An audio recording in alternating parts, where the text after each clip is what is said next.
ॐ स्थापकाय च धर्मस्य सर्वधर्मस्वरूपिणे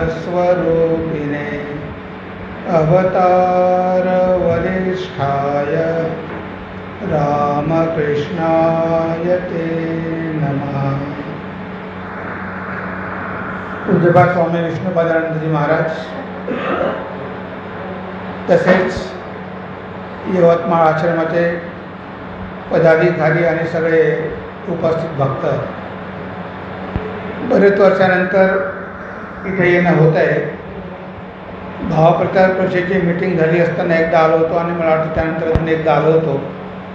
तेव्हा अशा प्रकारे दोनदा ह्या केंद्राला मी तरी भेट दिलेली आहे। महाराज अनेक वेळा आले असतील आणि हे केंद्र जवळजवळ 60 वर्षापासून या भागामध्ये कार्य करत आहे। आणि आनंदाची गोष्ट म्हणजे या केंद्राला 18 एकर जागा लाभलेली आहे।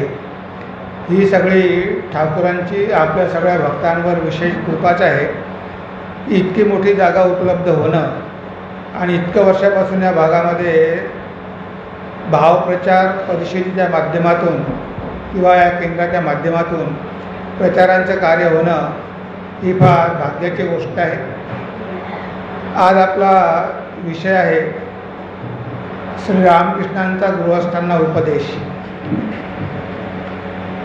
बघा, गृहस्थ आणि संन्यासी आपण जेव्हा विचार करतो तेव्हा फक्त बाह्य कपड्यावरून आपण विचार करत नाही, तर ही एक मानसिकता असते। एखादा गृहस्थ असू शकतो, पण त्याचेसुद्धा संन्यासाची मानसिकता असू शकते। भगवान श्री रामकृष्णांचे बरेचसे शिष्य होते आणि ते गृहस्थ भक्त होते। त्यांनी बरेचदा इच्छा प्रदर्शित केली की आम्हाला संन्यास घ्यायचा आहे। रामचंद्र दत्त म्हणाले की मला संन्यास घ्यायचा आहे। गिरीश बाबू म्हणाले, नाग महाशय म्हणाले की आता आम्हाला संसार आवडत नाही, आम्हाला संन्यास घ्यायचा आहे, अशी आमची तीव्र इच्छा आहे। कारण भगवान श्री रामकृष्णांच्या संपर्कामध्ये राहून आणि त्यांची वचने ऐकून त्यांच्यामध्ये तो भाव निर्माण झाला की ह्या संसारामध्ये काहीही नाही आणि ईश्वरच एकमात्र सत्य आहे आणि हे जग मिथ्य आहे। त्यामुळे त्यांना वाटलं की हे जग जर खोटं असेल तर मग या भानगडीत पडायचंच कशाला। पण भगवान श्री रामकृष्णाने त्यांना संन्यास घेऊ दिला नाही। म्हणजे तुम्ही जिथे आहात तिथेच राहा, तीच भगवंताची इच्छा आहे। तुम्ही स्वतःच्या इच्छेने काही गृहस्थ झालेले नाही, तर भगवंतानेच तुम्हाला गृहस्थ आश्रमामध्ये ठेवलेलं आहे। तिथे राहून तुम्हाला जेवढं करता येईल तेवढं करण्याचा प्रयत्न करा। कारण तुमच्या जीवनाद्वारे लोकांना एक आदर्श मिळेल की गृहस्थ आश्रमात राहून कशा प्रकारे आपण ईश्वरलाभ करून घेऊ शकतो। कारण असे आदर्श जीवनामध्ये असणं फार महत्त्वाचं आहे। भगवान श्री रामकृष्णांना विवाह करायची काही गरज नव्हती, तरी त्यांनी विवाह केला। कारण त्यांना एक आदर्श डोळ्यासमोर ठेवायचा होता की गृहस्थ जीवनामध्ये सुद्धा आपण प्रयत्न केले तर ईश्वरलाभ करून घेऊ शकतो, हे त्यांना दाखवून द्यायचं होतं। म्हणजे संन्यास या जीवनामध्ये तर केलंच पाहिजे आणि करावंच लागते, पण गृहस्थ आश्रमात राहून सुद्धा आपण करू शकतो। कारण शेवटी गृहस्थांची संख्याच जास्त असते, संन्यासी किती असणार। गृहस्थाने जर एक आदर्श जीवन जर दाखवलं किंवा जर गृहस्थ आदर्श जीवन जगला तर त्याच्या सगळ्या परिवारामध्ये सगळे भक्त होतील आणि त्यांच्या परिवारामध्ये निर्माण होणारी त्यांची जी संतती आहे ती सुद्धा आध्यात्मिक होतील। आणि समाजामध्ये अशा लोकांची फार आवश्यकता आहे। फक्त मुठभर संन्यासी असून चालत नाही, तर समाजामध्ये जास्तीत जास्त लोक जर आध्यात्मिक झाले, पवित्र झाले, चारित्र्यवान झाले, देशभक्त झाले, तर तो समाज, तो देश जगामध्ये प्रगती करून घेऊ शकतो। आणि आपला आदर्श आहे की धर्माचं आचरण करून पैसे कमावणं। म्हणजे भगवान श्रीरामकृष्णांनी कधीही पैसे कमावण्यासाठी मनाई केली नाही। ते म्हणाले की हे गृहस्थांनी तर पैसे कमावलेच पाहिजे, नाहीतर तर कुटुंबाचं पालनपोषण करणार कसं. एकदा तिथे प्रतापचंद्र हाजरात राहायचे, त्यांचे भाऊ तिथे आले. काहीही काम करत नव्हते, पत्नीला सासऱ्याच्या घरी ठेवून दिलं आणि तिथे येऊन साधना करायला लागली. ठाकूरांनी त्यांना खूप झापलं, म्हणे तू इथे येऊन बसलेला आहे, काही कामधाम नाही, बायका पोर सासऱ्याच्या घरी ठेवलेली आहे आणि त्यांचा कोण सांभाळ करेल, जा एखादी नोकरी शोध. म्हणजे भगवान श्रीरामकृष्णांना ते आवडलं नाही की संसार सोडून कुणी येऊन इथे बसावं आणि देवाचं नाव करावं. तेव्हा त्यांनी त्या भक्ताला घरी परत पाठवलं आणि तो काहीतरी कमाई करून तुझा संसार सांभाळला पाहिजे, कारण ही जबाबदारी गृहस्थांची आहेच, त्यांना पैसे कमवावे लागणारच आहे. पण पहिला पायाच आहे धर्म. जेव्हा आपण वेदांचं अध्ययन करतो तेव्हा धर्म, अर्थ, काम आणि मोक्ष हे 4 पुरुषार्थ आहेत. धर्मम चर सत्यम वद. तेव्हा धर्मच हा आपल्या जीवनाचा पाया असला पाहिजे. धर्माचं आचरण करून तुम्ही काहीही करा, तुम्ही पैसे कमवायला काही हरकत नाही, पण वाईट मार्गानं, अधर्माच्या मार्गानं पैसे न कमावता जर तुम्ही मेहनत करून चांगल्या मार्गानं पैसे कमावले तर त्यामध्ये काहीही हानी नाही. फक्त त्या पैशाचा उपयोग कसा करावा हे सुद्धा ठाकूरांनी गृहस्थांना सांगितलेलं आहे. मथुरानाथ विश्वास ठाकूरांचा भक्त होता, फार श्रीमंत होता, पण बघा ठाकूरांनी त्याला सांगितलं की तो गरिबांची सेवा केली पाहिजे, तू साधू संतांची सेवा केली पाहिजे, तू भगवंताची सेवा केली पाहिजे. म्हणजे पैसा फक्त आपल्या भोगासाठीच नव्हे, तर आपल्याला जो पैसा मिळालेला आहे त्यामधून या लोकांची सुद्धा सेवा घडली पाहिजे. म्हणजे ज्यांच्याकडे पैसा आहे त्यांनी पुण्यकर्म पण केले पाहिजे. एवढं मोठं दक्षिणेश्वरचं मंदिर मथुरबाबू सगळी व्यवस्था बघायचा, त्यानंतर ते किती गरीब भिकारी यायचे, त्यांना भोजनाची व्यवस्था करायचा तो, त्यानंतर किती साधू संत यायचे. म्हणजे ह्या सगळ्यांची व्यवस्था मथुरबाबू करत होता. आणि एकदा जेव्हा ठाकूर तीर्थयात्रा निघाले तेव्हा तीर्थयात्रेला जेव्हा ते देवघरला गेले, त्या मंदिरामध्ये बघितलं बरेच भिकारी बाहेर बसलेले आहे, त्यांना वस्त्र नाही, डोक्याला तेल नाही, पोटाला अन्न नाही. तेव्हा भगवान श्रीरामकृष्ण म्हणाले की पहिले यांना खायला दे, कपडे दे, तेव्हा मी पुढे तीर्थयात्रेला जाईल, त्याशिवाय मी जाणार नाही. जेव्हा मथुरबाबू म्हणायला लागला की तेवढे पैसे जर आपण आणले नाही तर म्हणे मला पुढे तीर्थयात्रेला जायची काही गरज नाही. तेव्हा मथुरबाबूला कलकत्त्याला परत जाऊन सगळं विकत घेऊन यावं लागलं आणि त्यामधून त्यांनी मग त्या गरिबांची सेवा केली. तेव्हा भगवान श्रीरामकृष्ण पुढे गेले. म्हणजे पैसा कमावला पाहिजेच, पण सगळ्याच्या सगळा पैसा काही आपल्यावरच खर्च करायचा नाही, तर त्यामधून सत्कर्म पण घडले पाहिजे, दान धर्म पण घडला पाहिजे, गरिबांची सेवा पण घडली पाहिजे. आता एवढे आश्रम सुरू आहेत महाराष्ट्रामध्ये म्हणा की सगळ्या भारतामध्ये. रामकृष्ण मठाचे तर आश्रम आहेतच, पण त्याशिवाय कितीतरी असे खाजगी केंद्र आहेत किंवा उपकेंद्र आहेत की ज्यांच्या माध्यमातून हे कार्य सुरू आहे. आता ह्या सगळ्या लोकांना समाजाची सेवा करण्यासाठी, भगवंताची सेवा करण्यासाठी पैशाची आवश्यकता आहे. आणि हे पैसे कुठून येतात? हे सगळे पैसे गृहस्थ देऊ शकतात, कारण विद्यार्थी पैसे कमावत नाही, जे रिटायर झाले म्हणजे वानप्रस्थी ते पण पैसे कमावत नाही आणि संन्यासी पण कमावत नाही. म्हणजे समाजामधला असा एकच घटक आहे गृहस्थ की जो पैसे कमावतो आणि आपल्या कमाईवर ब्रह्मचर्य आश्रम, वानप्रस्थ आश्रम आणि संन्यास आश्रम या 3 आश्रमांचा भार स्वतःवर घेतो. पण जर तो गृहस्थ स्वार्थी असेल, तो स्वतःचा स्वार्थ बघणार असेल, तर अशा गृहस्थापासून समाजाला काहीही फायदा होणार नाही आणि त्याचं जीवनसुद्धा व्यर्थ जाईल. कारण शेवटी जे काही आपण या जगामध्ये कमावतो ते सगळ्याच्या सगळं आपल्याला इथे सोडून जावं लागतं. आपण काहीही घेऊन जात नाही, पण जी काही सत्कर्म आपल्या हातून घडलेली आहेत तेच आपल्यासोबत येत असतात, तेच आपला पुढचा मार्ग प्रशस्त करत असतात आणि ते कर्म कधी नष्ट होत नाही. जर निस्वार्थपणे केलेली असेल तर आपल्या आध्यात्मिक जीवनामध्ये पण प्रगती होते. तेव्हा इथे भगवान श्री रामकृष्णाने त्यांच्या गृहस्थ भक्तांना सांगितलं की तुम्ही संसारात राहा, त्यामध्ये काहीही दोष नाही. तुम्ही तर किल्ल्यामध्ये राहून युद्ध करत आहात, हे तर चांगलंच आहे, पण तिथे तुम्ही पैसा कमावा, सगळ्यांना मदत करा. पण एक गोष्ट मात्र लक्षात ठेवा, कशावरही आसक्त होऊ नका. हा खूप महत्त्वाचा धडा ठाकूरांनी आपल्याला शिकवलेला आहे. कारण आपली आध्यात्मिक प्रगती का होत नाही? कारण गृहस्थ आश्रमात राहून जेव्हा आपण नेहमी मी आणि माझं हा भाव बाळगतो, तेव्हा आपल्या जीवनामध्ये दुःख येतात आणि आपली आध्यात्मिक प्रगती होत नाही. तेव्हा इथे मी आणि माझं सोडणं म्हणजेच आसक्ती सोडणं. कारण शेवटी सगळा संसार भगवंताचाच आहे आणि तोच चालवतो आहे, त्यानं निर्माण केला आहे, तोच पालनपोषण करतो, तोच विनाश करतो. आता हे सगळं काही भगवंताचं आहे. आपल्या कुटुंबामध्ये लोक सगळे भगवंतानीच पाठवलेले आहे. आपल्यावर त्यांनी त्या लोकांची जबाबदारी सोपवलेली आहे. त्यांची काळजी घेणं आपल्याला भागच आहे. आपण त्याच्याकडे दुर्लक्ष करू शकत नाही. तर जे काही आवश्यक आहे ते केलंच पाहिजे, पण मात्र कुठेही आसक्त होऊ नये.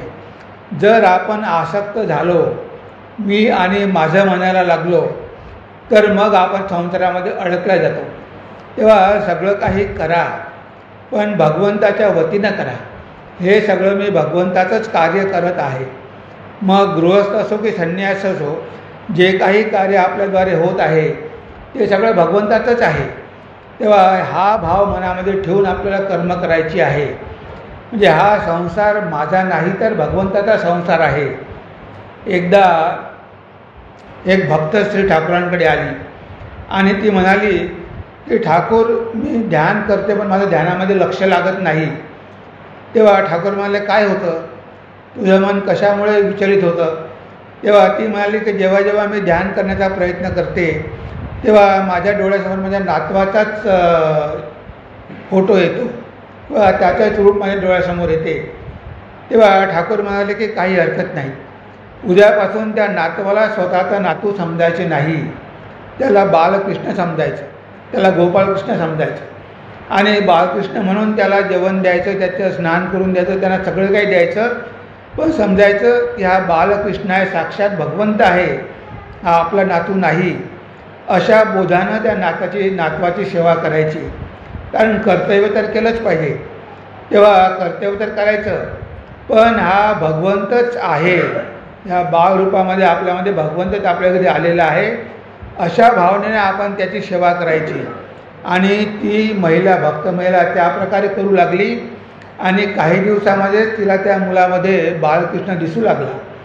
म्हणजे बघा, शेवटी मनाचा भाव बदलणं हे महत्त्वाचं आहे. म्हणजे एकच मन आहे, पण आपण कोणत्या दृष्टीनं जगाकडे बघतो. जेव्हा आपण मी आणि माझं म्हणतो तेव्हा आपण आपलं मन संकुचित करतो, म्हणजे आपण मर्यादित करतो आणि त्यालाच तर माया म्हटलेलं आहे. जेव्हा आपण मी आणि माझं म्हणतो तेव्हा आपण मायेमध्ये अडकतो. तेव्हा भगवंत गीतेमध्ये म्हणतात, सगळी कार्य करा, तस्मात सर्वेषु कालेषु माम अनुस्मर युद्धेचे. सगळी संसाराची कामं करा, पण सगळी कामं करत असताना माझं स्मरण करा. हे फार महत्त्वाचं आहे. म्हणजे भगवंताला विसरू नका, भगवंताला धरून संसार करा. एका हाताने संसार करा, दुसऱ्या हाताने भगवंताला धरा. म्हणजे तुम्ही कधीही संसारामध्ये बुडणार नाही. भगवंताला सोडून जर संसार केला तर आपण संसारामध्ये आसक्त होऊ. नौका पाण्यामध्येच राहिली पाहिजे, कारण पाणी हेच एकमात्र स्थान आहे नौकेसाठी. पण त्या नौकेमध्ये जर पाणी शिरलं तर ती नौका पाण्यामध्ये डुबून जाईल. तसं आपण संसारामध्ये राहायचं, पण संसाराला आपल्या मनामध्ये शिरू द्यायचं नाही. म्हणजे संसारामध्ये कशावरही आसक्त व्हायचं नाही. संसारात राहायला काही हरकत नाही, संसार काही कुणाला बांधत नाही, आपणच स्वतः संसाराला बांधत असतो. आणि आपण म्हणतो की संसारामध्ये मी बद्ध झालेलो आहे. एकदा गुरु शिष्य होते, ते निघाले. तेव्हा गुरु म्हणाला की अरे चल, काय तू बसला इथे? ज्ञाना म्हणाय, संसार काही मला सोडत नाही. म्हणजे माझ्या घरच्या लोकांचं माझ्यावर एवढं प्रेम आहे की ते काही मला सोडायला तयार नाही. असं तो म्हणून जायला तयार नव्हता. तेव्हा ते जायला निघाले, थोडं वॉकिंग केलं आणि गुरु गेला आणि एका झाडाला त्याने आलिंगन दिलं आणि तो गुरु काही ते झाड सोडच ना. शिष्य म्हणतो, गुरुदेव ते झाड सोडून द्या. अरे म्हणे, मी तर सोडलंच आहे, पण ते झाड मला सोडत नाही ना, आता मी काय करू. म्हणजे आपली अशी अवस्था होती. गुरु शिष्य गंगेच्या किनारी उभे आहे. शिष्याने बघितलं की एक कंबल वाहत जात आहे. आपण त्याला ब्लँकेट म्हणू शकतो. काळ्या रंगाची कंबल वाहत जात आहे. तेव्हा शिष्याला वाटलं की हिवाळ्यामध्ये बरं आहे, आपल्याला मिळेल. त्यानं गंगेमध्ये उडी मारली, ती कंबल पकडली. आता कंबल पकडली पण तो काही बाहेर येईच ना. गुरु म्हणतो, अरे ये बाहेर ये, बाहेर ये, ती कंबल सोडून दे, ती कंबल सोडून दे, ते ब्लँकेट सोडून दे. तो म्हणतो, गुरुदेव ब्लँकेट तर मी सोडलंच आहे, पण ब्लँकेट मला कुठे सोडते आहे. ती होती भालू. आता ते भालू कुठे सोडते, या भालूने पकडलं याला. आता यानं सोडण्याचा प्रयत्न केला, पण ते भालू काही याला सोडत नव्हती. म्हणजे अशा प्रकारे आपण म्हणतो की संसार आम्हाला सोडत नाही, संसार आम्हाला सोडत नाही, संसार कुणालाच बांधत नाही. तो हजारो वर्षापूर्वी होता, आजही आहे, पुढेही राहणार आहे. आपण स्वतःच्या हाताने संसाराला बांधून घेतो. जेव्हा माकडं पकडतात, कसे पकडतात, ते एक मडकं घेऊन जातात. त्या मडक्याचं तोंड छोटं असतं, त्या मडक्यामध्ये चणे टाकतात आणि हे माकड जातं चणे खायला आणि जाऊन त्या मडक्यात दोन्ही हात टाकतं आणि दोन्ही मुठा भरून ते चणे हाती घेतं आणि मुठा भरल्या की ते माकड काही आपले हात काढून घेऊ शकत नाही. आता बघा, ते तिथे बसूनच राहतं आणि तो येतो, त्याला मदारी आणि त्याला पकडून घेऊन जातो. आता हात त्या माकडांना धरलेले चणे जर त्या माकडांना सोडून दिले तर ते माकड बाहेर पडू शकते ना. पण ते माकड काही केल्या सोडायला तयार नाही. त्या चणाच्या लोभामुळे ते माकड शेवटी पकडल्या जातं. म्हणजे अशी आपली अवस्था आहे. थोड्याशा सुखासाठी आपण सगळे दुःख ओढवून घेतो.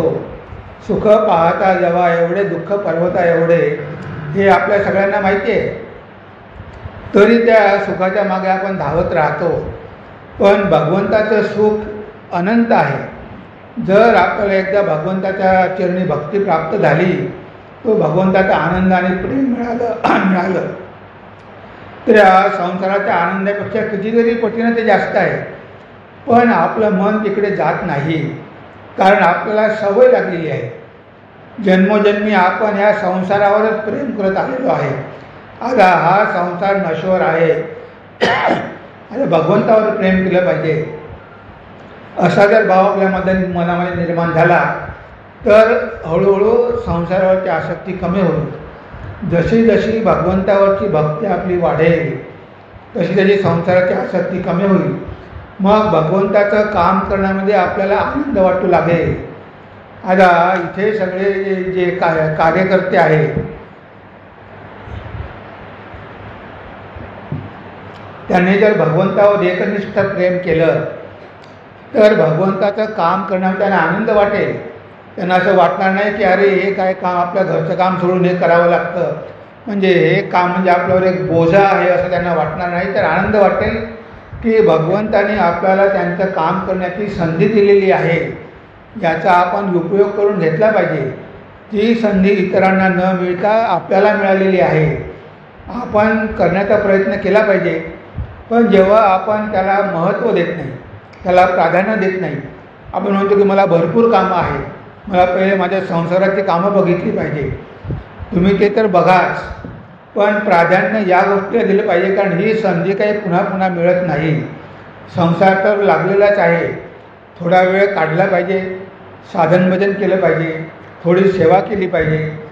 आणि मनामध्ये जर भगवंताविषयी भक्ती निर्माण व्हायची असेल, संसारावरची आसक्ती आपल्याला सोडायची असेल, तर ठाकूरांनी आपल्याला हे पण सांगितलं आहे की गृहस्थांनी मधूनमधून एकांतवास केला पाहिजे. नेहमी रात्रंदिवस संसारामध्ये राहिल्यामुळे तो संसाराचा रोग काही केला आपला जात नाही. म्हणून मधूनमधून एकांतवास केला पाहिजे, मधूनमधून एकांतात गेलं पाहिजे, भगवंतासाठी व्याकुळ होऊन रडलं पाहिजे की भगवंता तुझ्याशिवाय माझं कोणीही नाही, तूच एकमात्र माझा आधार आहे. हे सगळे आहे पण कोणीही शेवटी येणार नाही. रामकृष्ण म्हणायचे की तुम्हाला जर लोणी काढायचं असेल तर पहिले तुम्ही दही एका मडक्यामध्ये ठेवता. त्या मडक्यामध्ये दही ठेवल्यावर त्याला तुम्ही हलवत नाही, त्याला एकांत ठाणी ठेवता आणि त्याला बिलकुल धक्का लागू देत नाही. मग त्या दुधाचं दही होतं. त्या दुधाला धक्का लागला, हलवले तर दही होणार नाही. आणि मग ते दही झाल्यानंतर त्याचं मंथन करा. मंथन केल्यानंतर मग त्यामधून लोणी काढा. मग ते लोणी तुम्ही पाण्यामध्ये ठेवलं तरी पाण्यात बुडत नाही. कारण आपलं मन आहे दूध आणि हा संसार आहे पाणी. ह्या मनाला रात्रंदिवस संसारामध्ये ठेवलं तर दूध आणि पाणी एक होऊन जातं आणि मग आपल्याला प्युअर दूध काही मिळत नाही, शुद्ध दूध काही मिळत नाही. एक असा दूध विक्री करणारा होता. तो दूध विकायला जायचा. लहान मुलगा होता. त्या मुलाला घेऊन जायचा आणि त्याचं दूध खूप पतलं राहायचं. तेव्हा एका जणाने विचारलं की म्हणे तू म्हणतो म्हणे की माझ्या दुधामध्ये बिलकुल पाणी नाही. आणि तो म्हणायचा की मी माझ्या मुलाची शपथ घेऊन सांगतो की माझ्या दुधामध्ये पाणी नाही. म्हणजे तू तुझ्या मुलाची शपथ घेऊन सांगतो दुधामध्ये पाणी नाही. इतके वर्ष तू दूध विकून राहिला. बघा मग इतके वर्ष मी विकतो पण माझ्या मुलाला काहीच झालं नाही. मी दुधामध्ये पाणी बिलकुल टाकत नाही म्हणे. मग तो काय करतो, दूध तर पतलं दिसते, मी पाण्यामध्ये दूध टाकतो म्हणजे. 1 लिटर पाणी आणि त्याच्यामध्ये 2 चम्मच दूध, तर मी पाण्यामध्ये दूध टाकतो म्हणे. असं आपलं होऊन जातं. हे संसार करता करता आपलं मन एवढं डायल्यूट होऊन जातं की सगळं पाणीच होऊन जातं. मग भगवंताला देण्यासाठी हे प्युअर दूध राहतच नाही.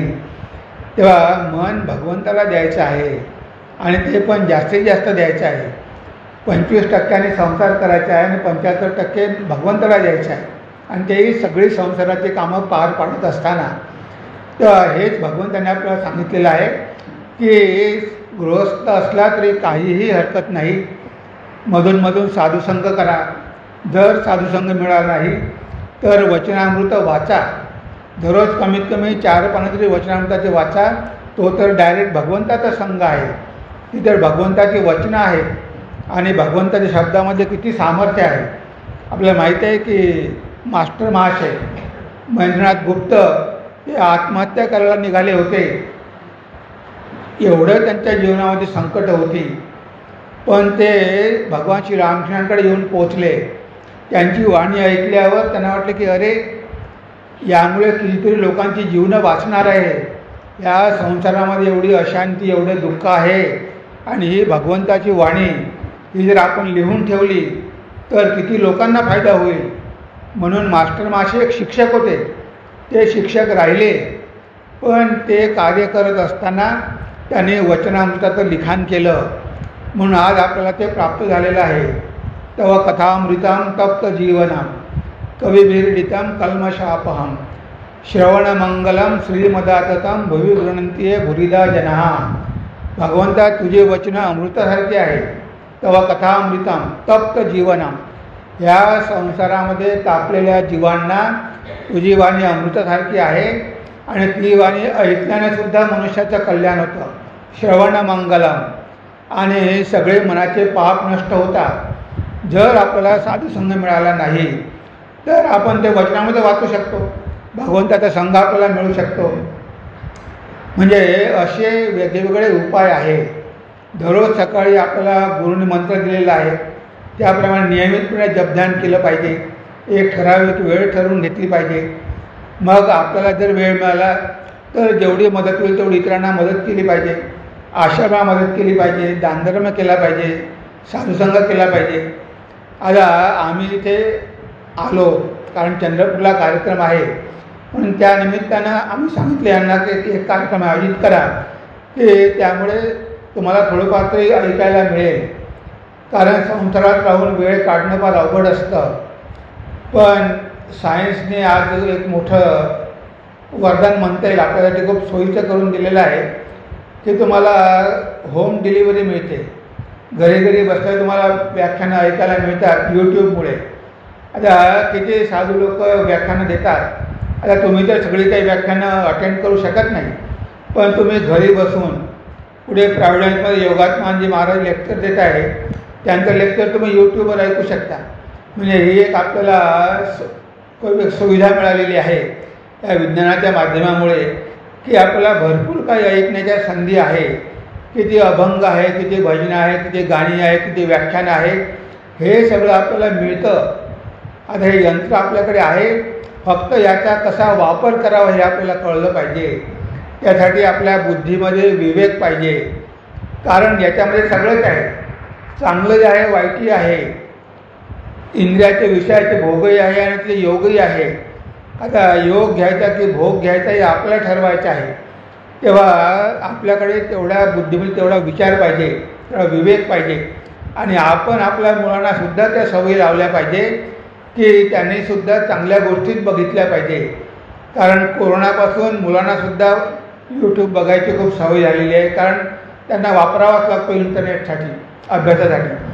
तेव्हा तिथे बरेचदा मुलं इतर गोष्टी बघत राहतात आणि अभ्यासच करत नाही. तेव्हा मुलांकडे लक्ष देणंसुद्धा फार महत्त्वाचं आहे, की जेणेकरून ते बाकीच्या वाईट गोष्टीकडे त्यांचं मन जाणार नाही.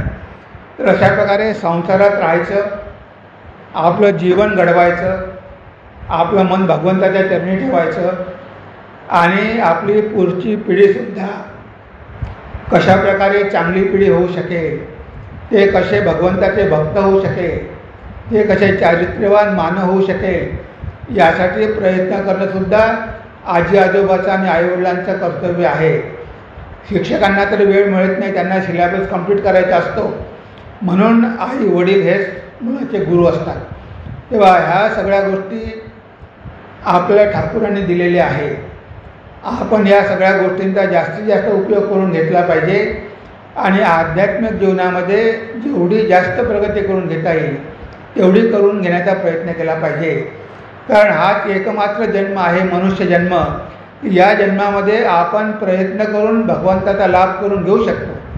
बाकी कोणत्याही जन्मामध्ये हे करणं शक्य नाही. तेव्हा ही सुवर्णसंधी आपल्याला मिळालेली आहे, याचा आपण फायदा करून घेतला पाहिजे. आपलं आध्यात्मिक जीवन उन्नत केलं पाहिजे आणि तोच आपल्या जीवनाचा उद्देश केला पाहिजे. धर्म, अर्थ, काम आणि मोक्ष. तेव्हा मोक्ष, फ्रीडम, आत्मसाक्षात्कार, ईश्वर दर्शन हाच आपल्या जीवनाचा एकमेव उद्देश आहे. आणि ते प्राप्त करताना बाकी आपल्याला संसाराची कामं पण करायची आहे, याकडे पण दुर्लक्ष करायचे नाही. कारण संसार भगवंताचाच आहे असा मनामध्ये भाव ठेवून जर आपण आपला आध्यात्मिक जीवन जगण्याचा प्रयत्न केला तर आपली प्रगती होईल आणि आपल्या समाजाची पण प्रगती होईल, देशाची होईल. कारण धर्म हाच, अध्यात्म हाच आपल्या देशाच्या पाठीचा कणा आहे. आपण कधीही धर्माला सोडू शकत नाही. धर्म सोडला की आपला विनाश झाल्याशिवाय राहणार नाही. म्हणून जीवनामध्ये धर्माला, अध्यात्माला प्राधान्य द्यायचं आणि नंतर संसार करायचा. संसाराची कामं आटोपली की दोन्ही हाताने मग भगवंताला धरायचं. जोपर्यंत जबाबदारी आहे तोपर्यंत एका हाताने धरायचा भगवंताला. संसाराची कामं आटोपली की मग दोन्ही हाताने भगवंताला धरायचं. मग उगीचच मुलीच्या जीवनामध्ये ढवळाढवळ करायची नाही. नाही तर बरेचदा आपला संसार संपला तरी आपण आपल्या मुलामुलींच्या जीवनामध्ये दखल देतो. म्हणजे आपलं सगळ्यांनी ऐकलं पाहिजे असा आपण त्यांच्यावर दबाव टाकतो. काही गरज नाही. तुमचं आता संपलेलं आहे. तुम्ही 2री पास झालेले आहे, आता 3रीमध्ये जा, 4थीमध्ये जा. गृहस्थ धर्म संपला, आता वानप्रस्थ धर्मात जा, आता संन्यास धर्मात जा, मधून एकांतात जा, घराच्या दूर राहा, तीर्थयात्रा करा. हे करण्यासाठी तुम्हाला आता हे आयुष्य आहे. आयुष्यभर काही संसारामध्ये राहून मुलाचा आणि मुलीचा संसार चालवायचा नाही. त्यांना त्यांचा संसार बघू द्या. तुम्ही आता तुमच्या भविष्यासाठी काहीतरी तरतूद करा. कारण शेवटी हे जग सोडून जावं लागेल, तेव्हा आपल्यासोबत काहीतरी शिदोरी पाहिजे. आणि हे जे काही आपण आध्यात्मिक जीवनामध्ये करू तीच आपली एकमात्र शिदोरी राहील, की जी आपल्याला भविष्यामध्ये आध्यात्मिक जीवनात पुढे घेऊन जाईल. तेव्हा मी माझ्या बांधीला इथेच विराम देतो. कारण आपल्याकडे स्वामीजी आहे, विष्णुपादांजी महाराज आहे, ते पण तुम्हाला मार्गदर्शन करतील. तेव्हा आज आपण इथेच थांबूया. नमस्कार, धन्यवाद.